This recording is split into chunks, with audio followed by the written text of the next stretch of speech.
Hello and welcome to Forex Academy, your #1 website for Forex and crypto education and analysis.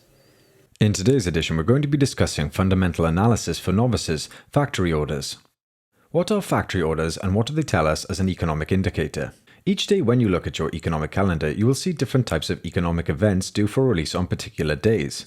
At the top of the economic calendar for Friday the 5th of June, we can see factory orders highlighted for Germany both for year-on-year and month-on-month. Factory orders provide us with a picture of the financial health of countries who produce durable and non-durable goods. Durable goods are things such as sports equipment, machinery, household appliances, and generally things that are not consumed. Typically, they will have a lifespan of a minimum of 3 years. Non-durable goods are produced by consumers and typically have a short shelf life of less than 3 years, such as toothpaste, laundry, detergents, soaps, and deodorants. Factory orders comprises of 4 sections: new orders, unfulfilled orders, shipments, and inventories. This data will show whether there is a backlog in production and trends in current sales. All of these taken together will show the strength of the current and future production of an economy. In America, factory orders are so huge that they are reported in the billions of dollars and are released by the Consensus Bureau of the United States Department of Commerce. All countries report their data as a plus or minus percentage of the previous reports. The market attaches a certain amount of importance to all economic data releases, and here we can see the color bars which depict the impact of the release of this information will have. We can see that the month-on-month has a higher impact status than the year-on-year figure. Here we can see that the actual data has been released at 7 AM CET, and which was subject to an embargo.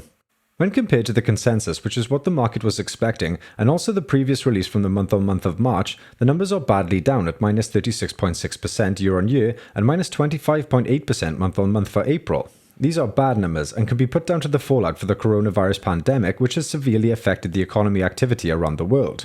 Germany is the strongest economy in the Eurozone, and analysts and economists as well as financial traders keep a particular eye out for this type of underperformance. Factory orders show an overall direction of an economy. When factory orders increase, it means that the economy is expanding and consumer demand is high for goods. If a country is contracting, it will show up as bad economic data, such as we have seen for Germany. How do we trade these data releases? Look out for the previous factory orders number and compare it to the previous release, and more importantly the consensus, which will have been formulated by economists and analysts. Big differences between the consensus and the actual number can cause market shocks or volatility. Remember, a higher percentage than the previous month and increase year-on-year indicates that the economy of a country is likely to be improving. This will reflect in a higher consumer demand and is good for the exchange rate of a particular currency, which may move higher against the counterparts. Conversely, if the data released is lower than the previous month and shows a decline in the sign that the economy of a particular country is stagnating or contracting, and therefore there is less consumer demand, this could have the opposite effect of an exchange rate moving against or lower against its counterparts. If you enjoyed the video, then please like and subscribe and leave a comment down below about anything you would like us to discuss in future, or if you have any questions about this particular video. Have a great day.